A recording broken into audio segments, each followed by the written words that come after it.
I'm ready. All right, great. So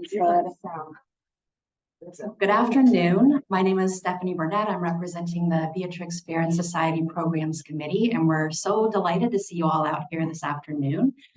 We're welcoming Eric Groft, who is a principal with Oehme von Sweden, which is a landscape architecture firm that's been creating extraordinary outdoor spaces for nearly 50 years.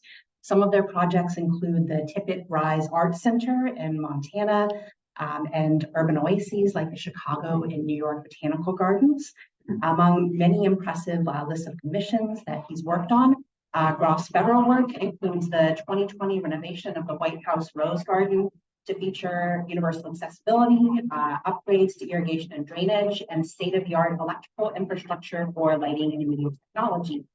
This project also expanded the palette of plants to include 200 additional rose bushes and a diverse selection of perennials. So after our talk today, you might notice we have some books set up right over there.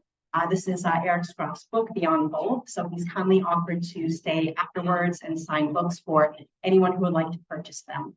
We also have snacks if you'd like to help yourself to any snacks. So I will turn it over to Eric. And thank you very much for being here today. Good afternoon. Wow, it's really great to be back here on MDI. I've been here a number of times, and it's after touring Thuya this morning with my colleague Rachel Heslop, and then the Rockefeller Garden, and then a very lively tour of the Astaku Gardens after that. You have such an amazing tradition and place for gardening and gardening design and loving plants as many of you do. So I'm honored to be in this hallowed space with someone that I've named for someone that I've admired so much throughout my career. Let me get my apparatus together here. So I'm here today to really tell a story.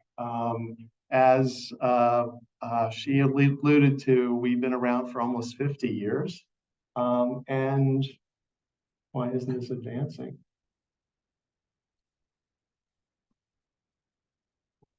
Right there?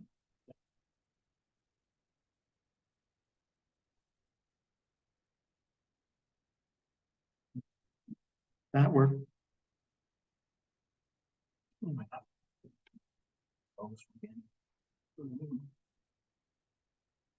Well, technical problems always.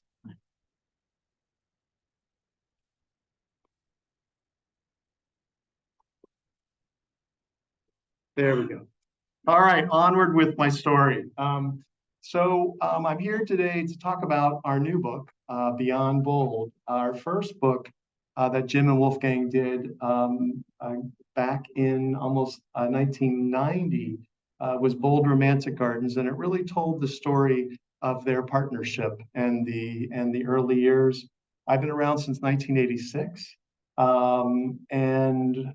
What I have loved so much about working initially with Jim and Wolfgang was how they balanced the two worlds of landscape and architecture and created this really new world experience with a new American garden approach to garden design. So that's what was documented in Bold Romantic Gardens. And so this is telling the story of how my partners and I, as part of the second generation, have evolved the firm over time, and now we have a third generation, and how that works within the personalities of a firm. How do you evolve? Because otherwise firms just die. So that was something that Jim and Wolfgang didn't want to have happen. They felt they had a philosophy that could last, that would sustain generations. And that was my charge with taking over for the second generation. And I know my third generation is dedicated to that as well. No easy feat.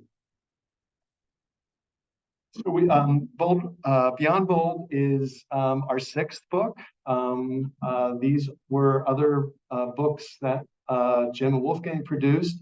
I was lucky enough to be on staff at that time, so a lot of the gardens represented in these books I actually worked on: gardening with water, gardening with nature, architecture in the garden, and then the artful garden, which really, we told the story how the decorative and performing arts influence us as landscape architects and how we can use that as inspiration in our garden design. So I thought I'd just talk about our kind of crazy, wacky founding partners. Wolfgang Oehme was trained as a horticulturalist and landscape architect in Germany. He had a very interesting life. He started out as a Hitler Youth, later a young communist. Didn't go over so well for this lover of plants, so he immigrated to Maryland in 1957. Had an early career with the Rouse Company, and you can actually find some of his ornamental grasses still blooming at the Inner Harbor in Baltimore. He met up with Jim Van Sweden in the 70s. Jim was trained as an architect, landscape architect, had an early career in urban planning. And that multidisciplinary aspect is something that we like to keep alive in the office, and I think is one of the reasons why we're such good collaborators with other design professionals.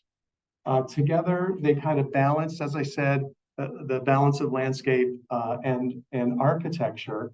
And I like to tell the story that a lot of the 20th century landscape architects really focused on the word architecture. It was almost like the profession was not, it was a little ashamed of the word landscape. And I think that comes from a couple of derivations.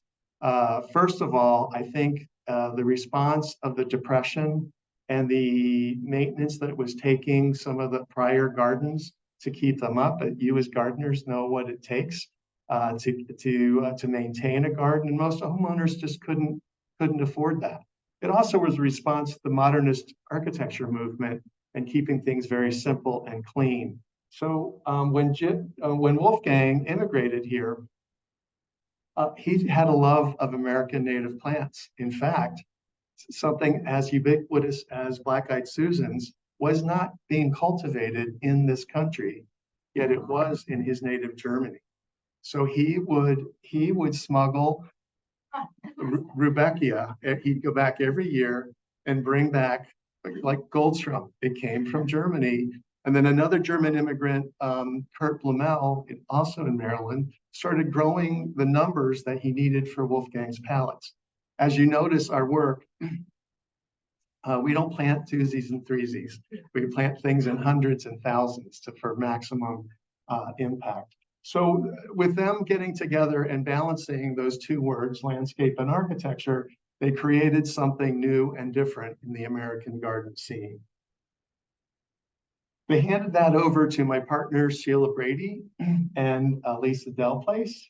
And part of the story of this book is how we were inspired to come and work for Jim and Wolfgang, and then how our individual personalities grew from our relationship from our founding partners and then created our own destiny. And the book features a lot of the work that the three of us have put together.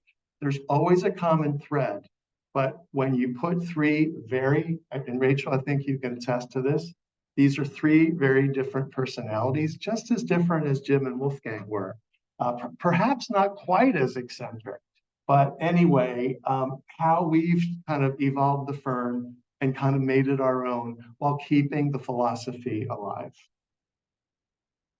This is the third generation, which I'm proud to be heading right now on the steps of our 1904 bank building on Capitol Hill, right across the street from the Marine Commandant's house, for those of you who know Washington.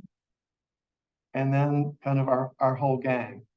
We got about 20 landscape architect professionals. And I think it's important to point out here some of the axioms of our what we call the new American garden style.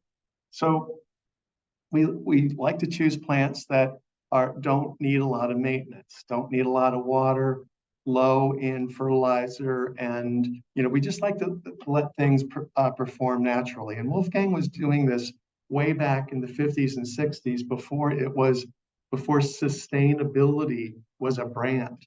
and a buzzword within the profession. They just kind of did the right thing. It was common sense to use plants in large masses that take care of themselves and didn't need a lot of water.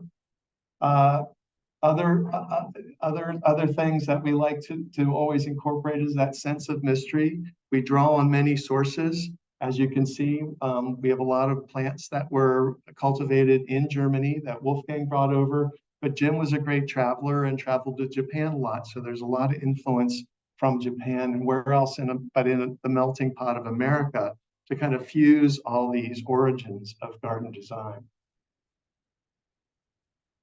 Our book is organized into 6 different chapters. The first chapter is inspiration, collaboration, and evolution.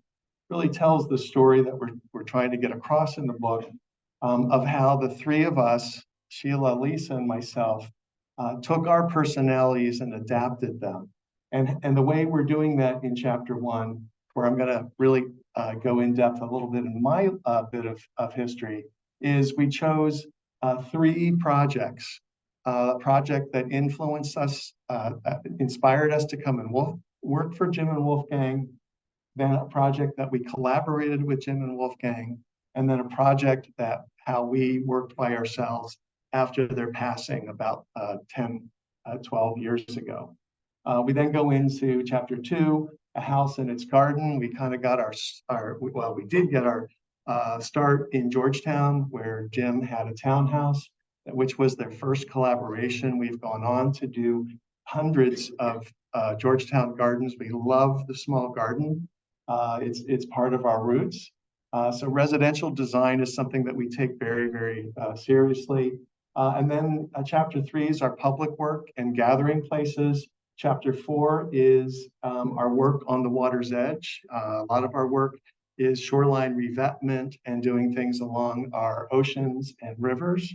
And then chapter 5 is our urban work, our urban retreats that we've done in the inner cities. And then we close out the book with a chapter on farms and fields. So let's get into the gardens. Just a little bit about myself. I was raised in Lancaster, Pennsylvania, kind of the red brick, one of the red brick centers of the East Coast. And this was my downtown area. It very much influenced me, the classical architecture, as well as my walk to church and my walk to school in the morning. I walked past or through the campus of Franklin and Marshall College every day of my life from kindergarten through 9th grade, so that designed landscapes were very much part of my history. As well as the classical architecture that I still work with today. I went to Shippensburg University in Pennsylvania, where I studied geography and environmental science. And then from there, one of my summers, I had the fortune to work for the Lancaster County Planning Commission. And one of my summer jobs, believe this or not, was to sit and do transportation surveys at all the 50 covered bridges in Lancaster County. So I would sit there and stop all the traffic and kind of ask them a number of questions. This is deep in Amish country, and most of the people going across these bridges were horse-drawn carriages, the Amish and the Mennonite. And one time, an Amishman came up to me kind of very curiously, and I said, "Sir, where are you coming from?" And he said, kind of puzzled, "Well, down the road." And I recorded that down. I didn't ask any further. And I said, "But we also want to ask, where are you going to?" And he said, "Well, up the road." And it's a little anecdote, but I think what it did for me, it really connected me to the place I had grown up to and where I was from. And it made me aware of my cultural landscape and my upbringing and how that influenced me as a landscape architect. I'm also co-chair of the Cultural Landscape Foundation in Washington, D.C. So it's something I like to perpetuate we really take it passionately at our office in Washington. But just remember where you're from, because it's going to lead you where you're going, and you carry it with you everywhere. After I graduated, I worked in a coal mining region of Pennsylvania, halfway between the anthracite region of the Northeast Pennsylvania and the bituminous coal in the Southwest. This was actually a little vein of very different coal. It could be both surface mined and deep mined. And what had happened for most of about 100 years till I came on board was both of those mining techniques had left a ravaged landscape. Here's this little preppy kid in Lacoste shirts and Brooks Brothers button down, seeing my first strip mine. And if you haven't seen a strip mine up close, this land will not recover for hundreds, maybe 1,000 years. So it really was gravity to me on what man does to its environment, and made me very committed to creating a beauty wherever we could. So my task in this 50,000 acre land area that I was getting my funding through the Department of Agriculture was to document where the good water still remained, which no one up there, they just thought their land was a lost cause and their water quality would never be good. But I actually walked every stream in this 50,000 acre area, and we found some native trout and some really good quality water. So at least we documented what was there. It wasn't all bad. And it actually gave this very underprivileged community a sense of pride and hope that things maybe can recover. So advanced to Reagan coming into office, and my funding was cut, and I really didn't have a job anymore, but I pretty much finished my job in the Broad Top. My father, I was looking at landscape architecture schools, and my father said, you know, my foxhole buddy from Guadalcanal, I think teaches something like that at UVA. So I went down to UVA and I met Ben Howland, who had a 30-year career with the National Park Service. He actually placed the American flags around the Lincoln or the Washington Monument. I mean, somebody had to do that originally. Anyway, he was one of those one of a kind man. And as soon as I met him, I shook his hand and I said, I'm following this man. Between that and Thomas Jefferson, I knew it was home and in the right place. So it really did balance my background in geography and environmental science, because I did not have a design background. And at the time, it was a real bricks and mortar landscape architecture school. So it was the perfect place for me to get my master's. I then settled in Annapolis, Maryland, on the Chesapeake Bay, where I raised my two sons and live there today. I'm on the board of the Hammond Harwood House, considered to be the greatest example of Georgian architecture in America. I'm also on the board of the facilities at St. Anne's Parish, right in the circle in the middle of town. So again, my sense of classical architecture and love red brick cities, and I love being on the water and the Chesapeake Bay. So that's kind of who I am. But why did I come and work for Jim and Wolfgang, these two upstart kind of crazy guys? And when I was at UVA, Warren Bird of Nelson Bergwaltz took us to the Federal Reserve campus. It had just been opened. It was the first federal commission that Jim and Wolfgang had worked on.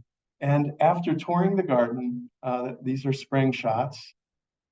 After touring the garden in kind of mid-September, this was probably could have been the scene. And here you see not even 50 Rudbeckia. There's 1,000 in that shot.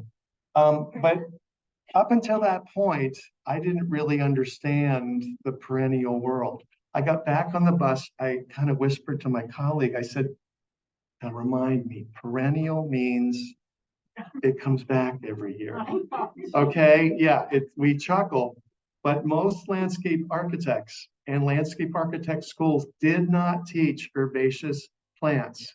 You got a semester of deciduous plant of trees and a semester of evergreen trees. And that was your horticultural experience as a landscape architect for most of, of the 20th century. Jim and Wolfgang really changed that because every landscape architect that's practicing today, believe me, you know your native plants, you know your herbaceous material. So I really credit them with kind of balancing that horticultural world. Because think about it, the 20th century, what were people using? The usual cast of characters: Pachysandra, rhododendron, azalea, and boxwoods. And oceans of lawn made up the front of most American gardens. And today you see things a lot differently. I also want to remind everyone or tell everyone that we're adjacent to the National Mall in Washington. This is a roof garden. It's a 60-year-old roof garden. The waterproofing is failing. And Rachel and I have been working for several years now on a new design for this space. So all the plant material, those trees are young there, but these trees are going to be removed in the next 6 months, and we're going to redo the garden. Which at first I was a little, I've been working on this garden my whole career. And I was a little sad about it, but you got to get, change is good. You got to get over that. It's given Rachel and I an opportunity to plant a whole new garden using new plants. Some of the same axioms of the original design, but we basically have to redo the whole thing. And the technology of soils has changed so much as well. So we're excited about the future, but it's an interesting story of garden design. After 2001, we redid the perimeter security, as we've done on most of our federal work in Washington, D.C. And these planters, using the same granite as other walls on the site, actually act as ram protection to stop any terrorists from actually ramming this building, which is the Federal Reserve is one of the highest levels of security in the monumental court. Within a month of us opening this part of the garden, which is right along Virginia Avenue and Constitution, a city bus ran the curb and ran into this, and it stopped it from going into the fountain. So I guess we did something around here. This is a garden that I've been working on since 1986. So I put this in kind of my example of collaboration that I did with Jim and Wolfgang. This is in Sagaponack, New York, right on the east end of Long Island. That's the Atlantic Ocean right there. And I like to say that I really grew up with this garden because it's taught me many, many stories, and I've learned a lot of lessons in this garden. So as you can see, it's between the potato fields of the east end of Long Island and the sandy dunes of the Atlantic shoreline. And there's I'll just point it out. This was the original garden. The house had to be moved over here. And she expanded the garden. We worked with Edwina von Gaal on that garden. And then we restored this garden. This property became available. We tore the house down and extended the garden over there. So it's about a 5-acre tract today. And this was looking down on the original garden. It was really a Georgetown scale, 17 by 50 feet. Chili bather in the corner. So this was the original house with the pool on the land side. The beach was on the other side. 2 nor'easters hit this garden within 2 weeks of each other. The second time around, when the storm was heading in our direction, we were basically told we had 24 hours to move the house, or the house was going to be the storm removed the dune. The next storm was going to remove the house. So luckily, Barbara had bought a little piece of potato field directly across the street. And, you know, out in the Hamptons, all it takes is a check and you can move a house. So this is the same view of the same pool looking in the same direction. But it gave us an opportunity. Well, it certainly opens up the view. And also, Barbara's tastes had changed, and she said, well, I need to build a house because I can't open the pool without a functioning house. So I was working with Elizabeth Dimitriadis, a modernist architect in Lakeville, Connecticut, and I suggested her to build this modernist building. It had to be 1,200 square feet, but it's really been sensational. This is in the book Hampton's Gardens. And what I like about this slide, it really shows how you know, our work likes to fuse the line between man-made and nature. And you can see how the beach, the Ammophila of the beach and the dune grasses kind of blur the edge between the man-made garden on the left and nature on the right. A view of on the ground plane with the modernist house. The lupins go crazy in the sand here.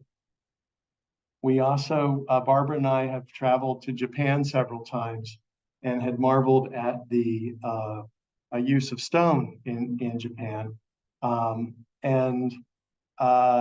These were all pieces of stone that we were allowed to bring in for temporary revetment, just to hold the storms back long enough that we could move the house.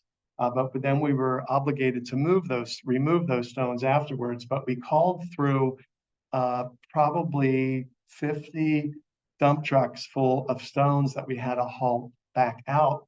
But we saved about maybe a dozen and chose them to kind of stand upright in the garden and be reminiscent of the stones that we saw on our trips to Japan. We also saw a fence in Japan similar to this and thought we should copy that for the pool fence enclosure of this garden. These are garden pots that we designed for Seabird and Rice. We call this OVS Organics. We based the design of these pots on nature, a calla lily, an artichoke, and a hellebore, and are available for sale through Seabird and Rice.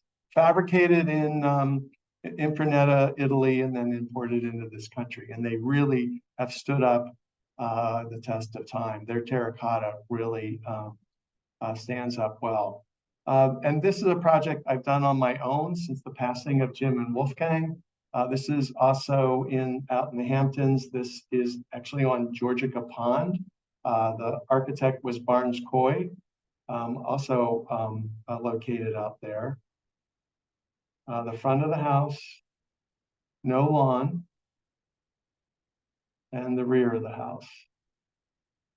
It's really a clearing in the woods, the native scrub oak forest. And then we created this this pond front garden, trying to bring the feeling of the pond right up and surround the house. Just moving up the coast, we're now into the chapter, a house and its garden. This is a property that we did on Martha's Vineyard, where our main goal was to respond to the architecture of the house. And then also the client really wanted to promote both pollinators and particularly bird life as much as possible up to the house. So we chose plants that would both blur the line between man and nature, but also attract bird life.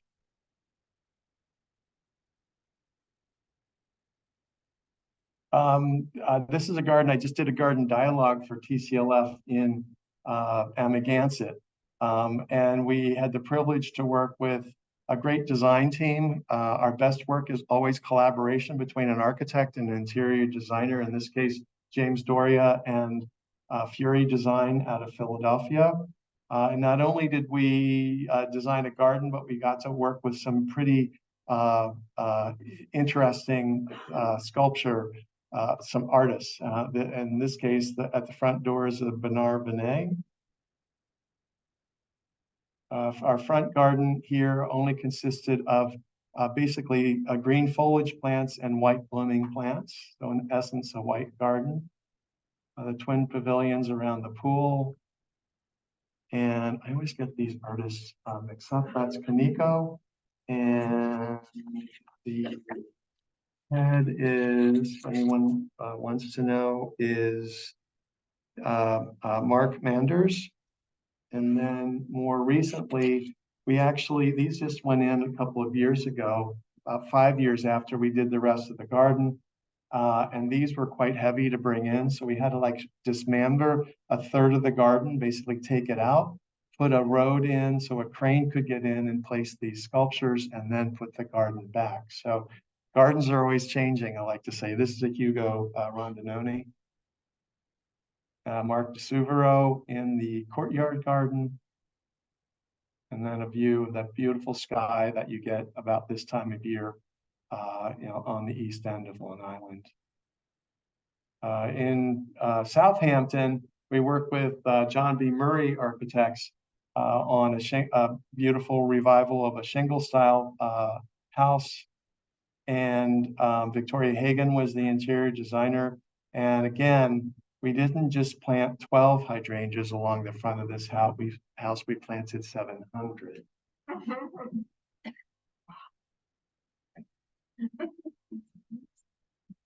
In Greenwich, Connecticut, we work with Carol Kurth on this modernist house.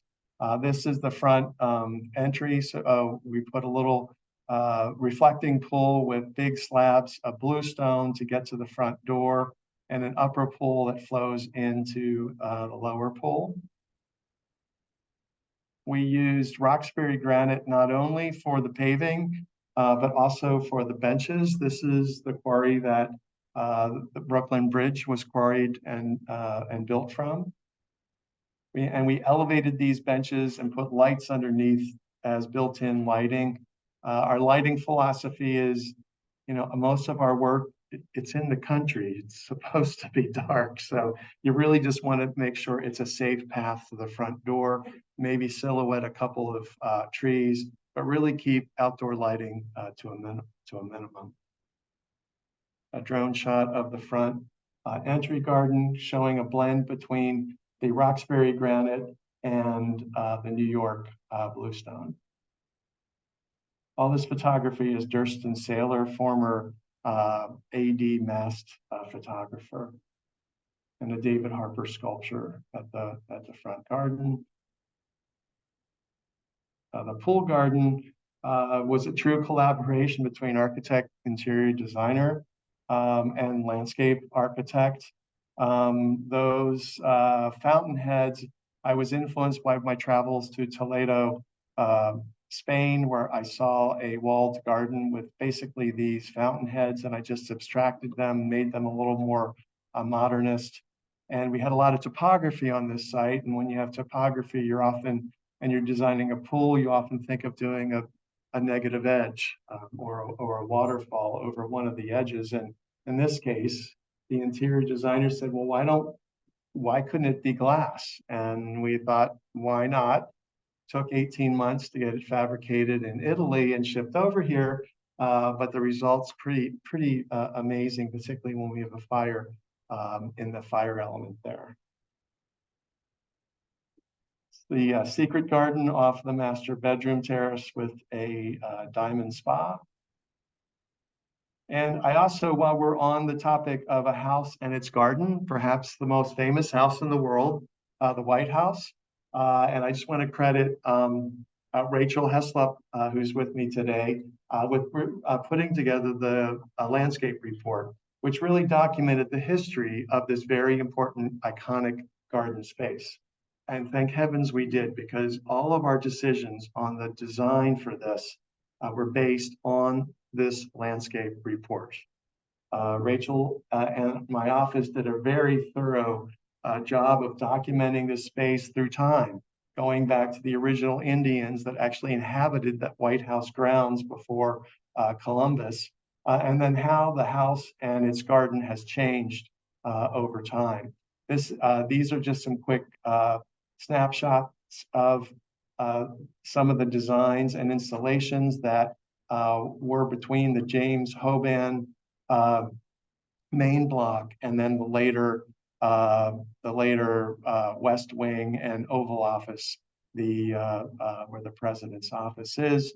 And key to that evolution was Thomas Jefferson's colonnade, which is very famous at this point. It's the only pedestrian connection between the residence and his office. So you either walk through the colonnade or the Rose Garden to get from the president and his staff goes from one to the other. So this is just a quick history. And I'll point out that Beatrix Farrand, this is on the west side of the White House. Beatrix Farrand had designed the East Garden that then Bunny Mellon basically redid as a Jackie Kennedy garden on the east side. This is, of course, all on the west side. So most of these iterations came during the 20th century. This is a 1950s Park Service rendition that showed a sidewalk, a limestone sidewalk, kind of framing the lawn of the Rose Garden. And I guess when I first, and my colleagues and I first encountered the Rose Garden, our first thought was, where are the roses? There were 12 rather pathetic looking roses in our nation's Rose Garden. Okay, the next thing was there was no really bones or structure to the garden. And while we credit and really revived Bunny Mellon's parterres, we as landscape architects really felt the need that there be some hardscape in this garden, other than the Kennedy steps, which he put in really as a stage for him to talk to the nation. There was no other hardscape in this garden space. So this was the Bunny Mellon scheme. She loved, she loved diamonds, and these were really developed as ornamental parterres with roses in them, and 10 crab trees, which have become very controversial. However, did we have the sketch, the Bunny Mellon sketch? I guess it wasn't part of this, Rachel. But anyway, we found a sketch that Bunny Mellon had come back, had lunch with Nancy Reagan and wrote up a bunch of notes and said, let's reduce the number of trees from 10 to 6. Because as we all know, roses need sun, trees make shade. So that seemed to make sense. So we thought, okay, we'll reduce from 10 to 6. But during the design process, actually, I'll credit Melania Trump for even seeing that this garden really needed revived. I mean, it had not had any renovation in 60 years. I mean, it was really a national disgrace. During one of our design sessions, when we explained why we were recommended to go from 10 to 6, Melania said, well, if roses need shade, why would we have any trees? And we were like, yeah, that seems to make a lot of sense. So I know there's been a lot of internet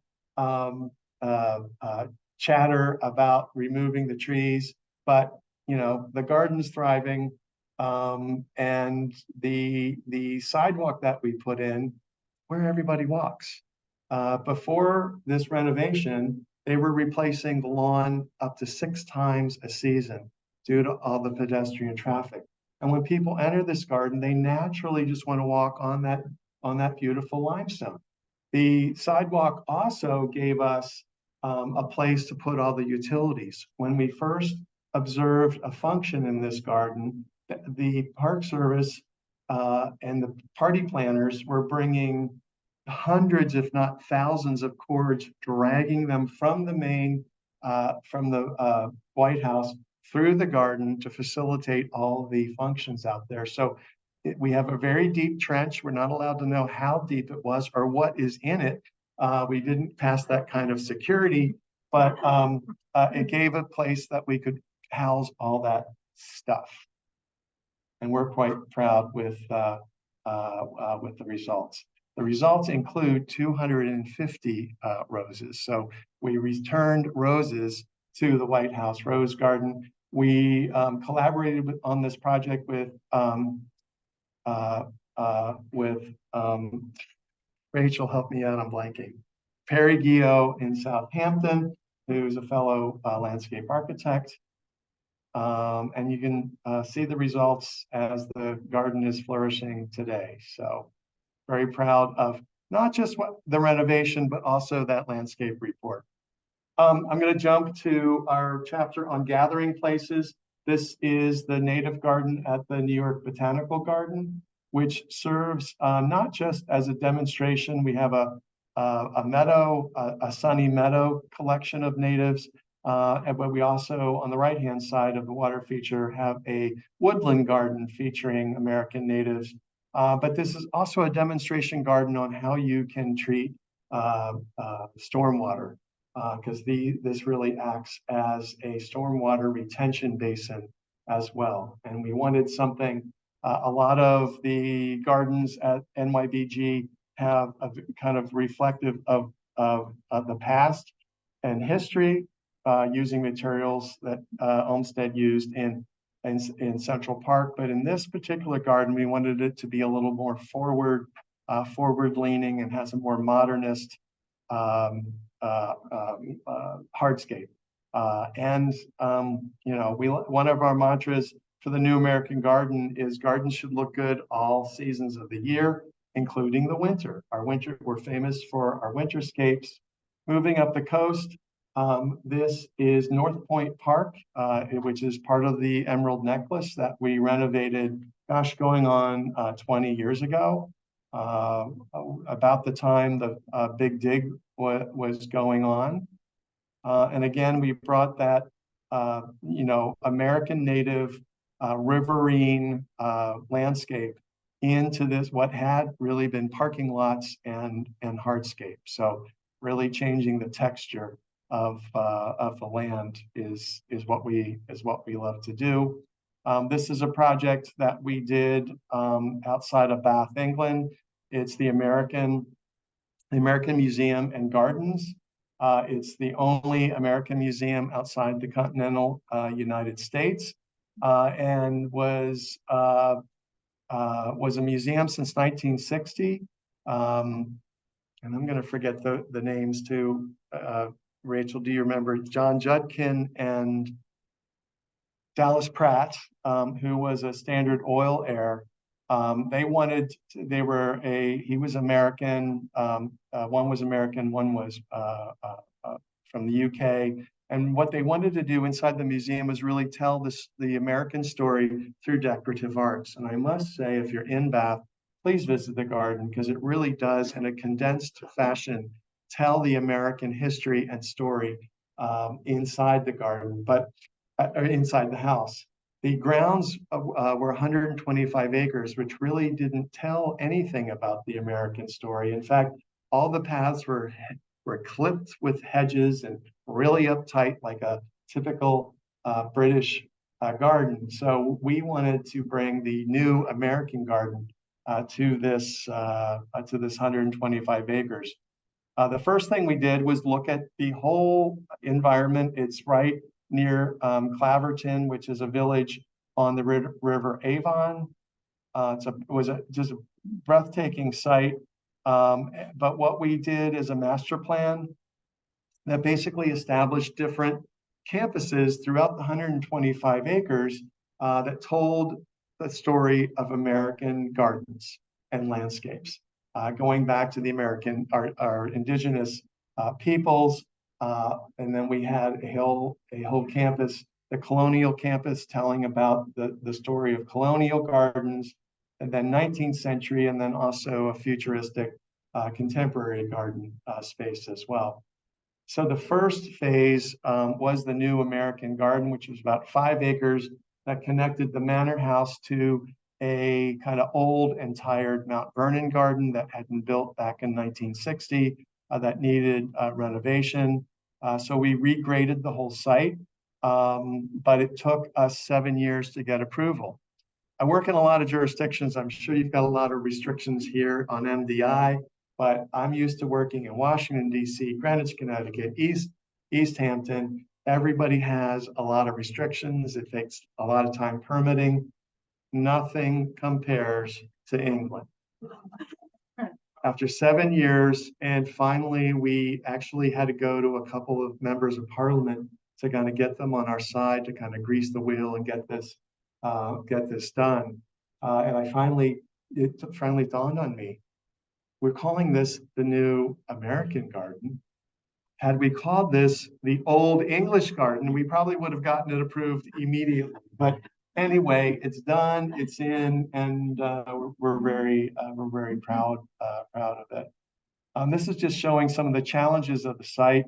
It basically was sloping at a 12%, and they wanted an amphitheater. They wanted a marquee lawn so they could have events. You really can't have an event on a 12% slope. People start rolling over on their chairs. So through careful grading, we created, this is basically the drone shot of our garden. And these are just some images from here at the amphitheater. Kids just go berserk here. It's increased their visitorship 3 times.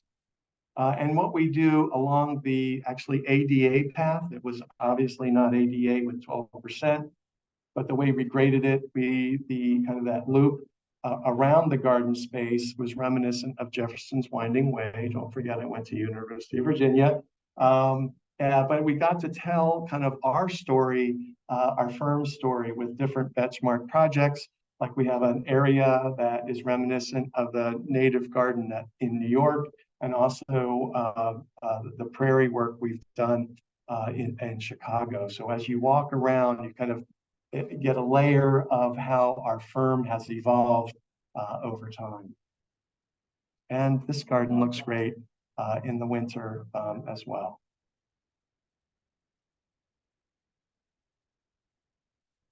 The most amazing thing for me as a landscape architect was a little intimidating going over to England from the Northeast here and doing a garden in the garden capital of the world.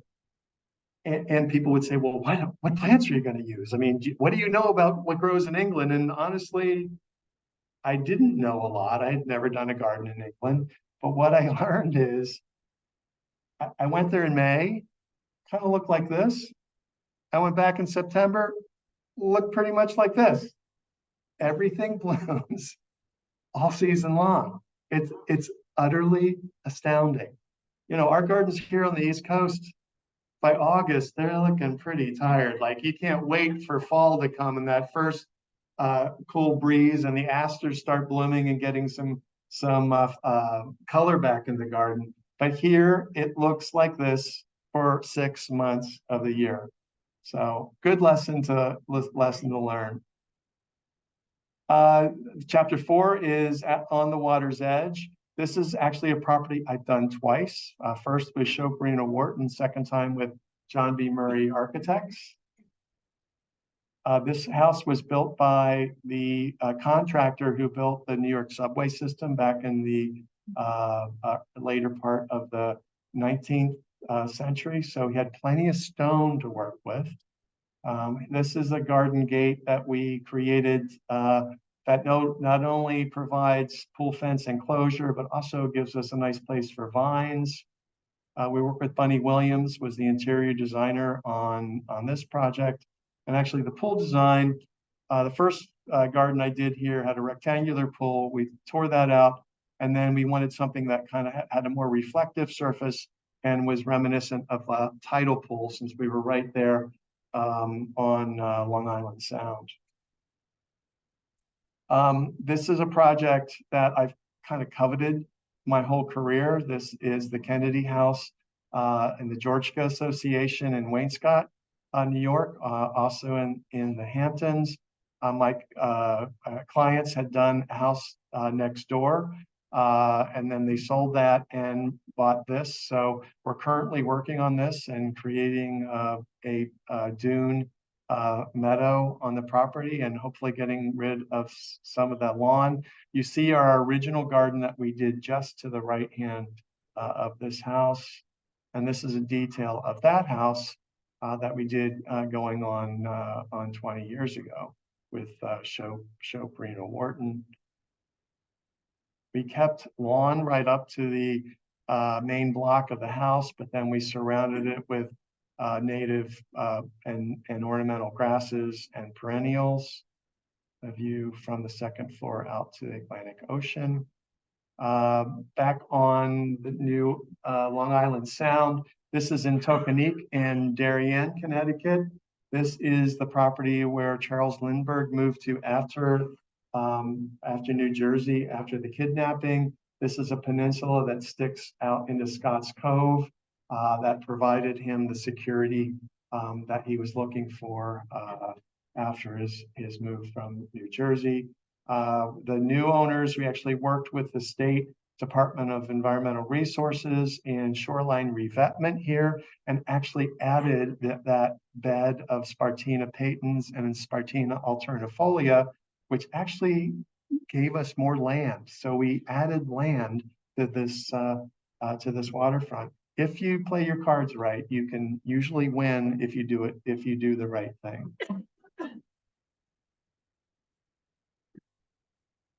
And we also rebuilt the seawall. This is in Jamestown. This is an 80-acre farm that we restored the old farm walls and also converted the farm fields and paddocks into seaside meadows with Larry Weiner. And what it looks like in winter. And the native Amelanchier or service berries and the rebuilt stone walls. And we also built a nautical themed boardwalk down to the rocky cliffs of Jamestown Island. On Nantucket, this is a mile of beachfront. It was the third property we did for this homeowner. Front door, some of the arbors and details. While we're known for our kind of very voluptuous planting designs, I'd also like to point out the hardscape that we install in our gardens. But you know, how can you go wrong here? A little bit closer to home, I haven't done anything on Mount Desert Island. Hint, hint, I'd love to. But I have done a couple gardens in southern Maine. This happens to be on Prout's Neck. And was this property is right along the cliff walk where Winslow Homer painted. So we used that kind of as inspiration. It was very kind of humbling to do a garden in this important space. It was also the site of a World War II observation tower where we were looking for German subs off the coast. I tried as a son of a Marine, of a World War II vet, we worked with the architect. I wanted to keep this thing. I was very nostalgic about it, but it just didn't work with the architecture plans for this. It was only 1 acre. It was just overpowering. It was going to block the view from the house. Anyway, it was built with 3-foot concrete walls. And in a neighborhood like Prout's Neck, you have 9 months to get a major project done. That's house and garden, and blast this guy to smithereens. So we started in September, and of course we didn't get the garden done by Memorial Day, but the house was essentially there. So this is just a nod to another era. So we do have photographs. And then there you just see the house site and its relationship to the Atlantic Ocean and Costco Bay, elevations of the house and the shoreline, and the results. We really try to use Deer Isle granite and also glacial moraine stones. That's reminiscent of another era. I mean, this is a brand new house. In the entry garden, we designed this arbor that, you know, you're on the coast of Maine. It's got to be really beefy and heavy. I think I had visited MDI and seen some great arbors here, and that influenced the design. With this was found cypress wood, 10-foot or 12-inch 12-inch members for the vertical uprights, and then it's all timber frame construction. Is held up actually quite well. This is a Ben Forgy bench.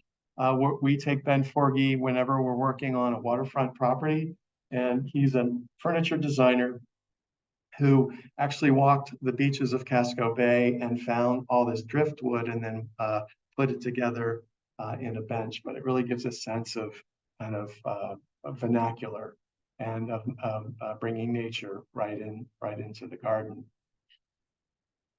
And just a view out to the Atlantic Ocean. Our next chapter is urban retreats.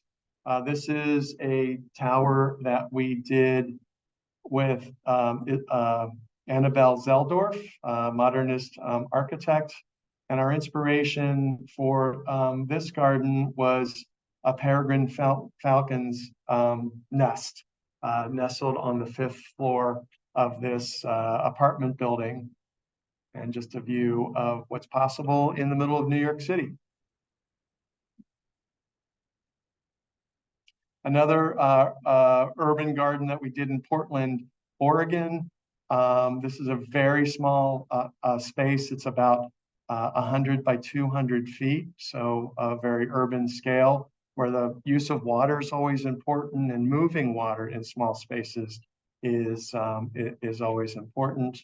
And on the top part of the screen of the screen here, that's all a green wall. And in Portland, Oregon, you can basically do anything you want in a vertical garden space.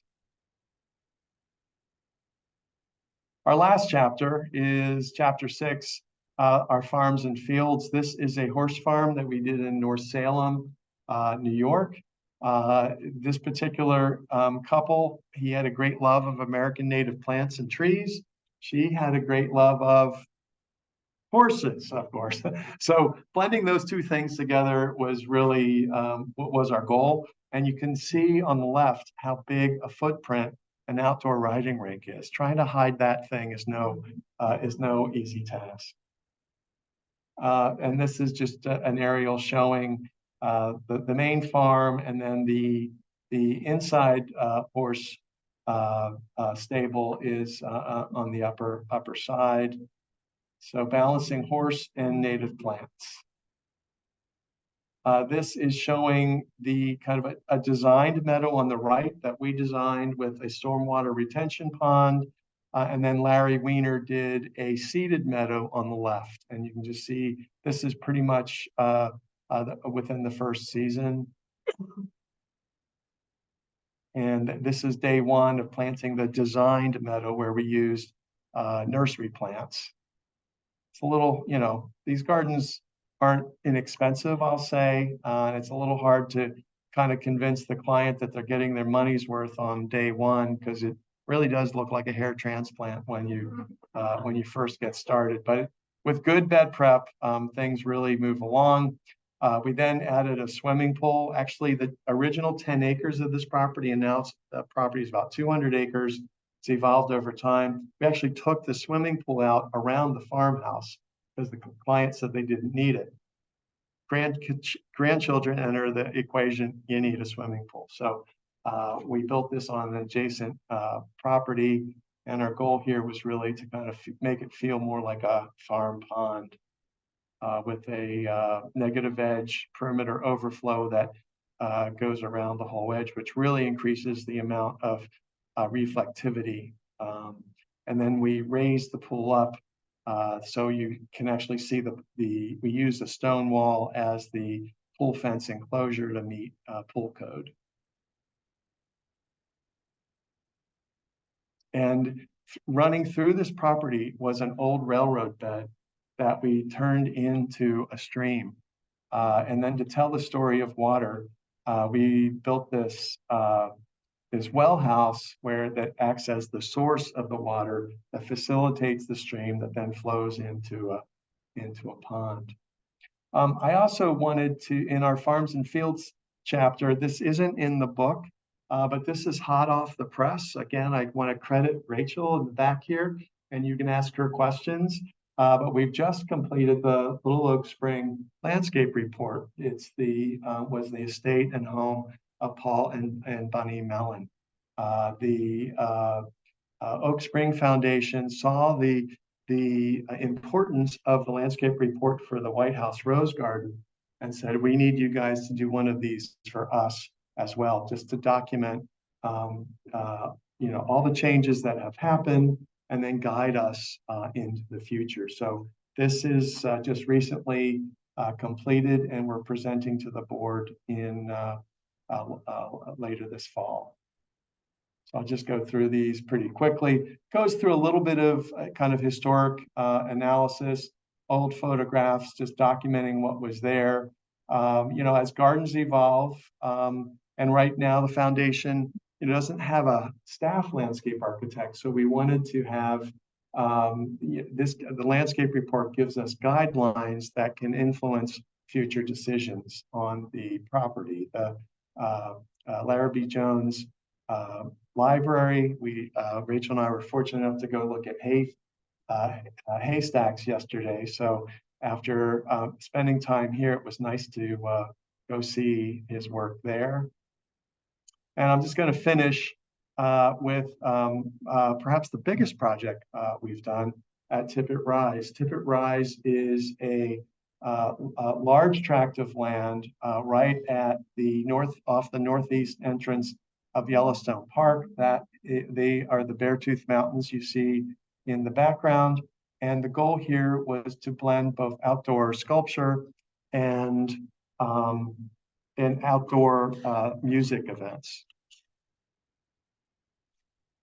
So our team has spent a lot of time here surveying the land. Another goal was net zero affluence. We had to control stormwater as well as use native plants. And in a rugged landscape like this, it's pretty much dictated. And these were some of our analysis drawings for the 10,000 acres. And then some of the sculpture. This is Xylem by Francis Carrere, who won the Pritzker Prize, I think 2 years ago. This is the Tiara, which is an acoustical shell by Albin Baswet. Cursive takes a holiday. Of course, you recognize the work of Patrick Doherty. That is actually an old schoolhouse that was brought to the site, and then he wove his willow branches through it. This is Domo. This one really blew me away, working with Ensemble, who is an architect firm out of Madrid, Spain. And they actually formed this with earth, poured the concrete, and then removed the earth, leaving this very kind of naturalistic, seemingly rock formation that is where they have outdoor performances. It really is kind of mind-blowing. And then this final one was Satellite 5 Pioneer by Stephen Telemnik, who was an American artist. And all this lumber was used from the site as well. So anyway, I know you guys are all eyeing the wine and cheese over here. So, and you've been very patient, audience. Thank you so much. And I just thought I'd close with this quote by Will Hagenall, who at the time was chairman of the board of the Chicago Botanic Garden, who described that garden, but it also describes the experience we like to bring to any of our gardens, whether it be a Georgetown garden or a 10,000 acre sculpture garden. And Will wrote, the cumulative experience of this new complex of gardens terraces, and bridges is one of heightened sensory pleasures. It encourages each of us to go slowly, to linger, to allow nature to nourish the human spirit. Thank you very much. Hope I didn't take too much time. I'll take some questions if anybody has any questions. Yes, ma'am. I'm just wondering if you can people can purchase the Oak Spring Landscape Report. I have a friend who for 30 years worked on that for the melons. I think he would. It's not for sale. And it may be on our website eventually, but we're just presenting it to the board this fall. So stay tuned. Keep checking our website. I would imagine they want us, I'll point out that the White House Rose Garden Landscape Report is available on our website. So, any other questions? Any from the internet? All right. Well, I do want to point out that I will be signing books over here. Thank you very much.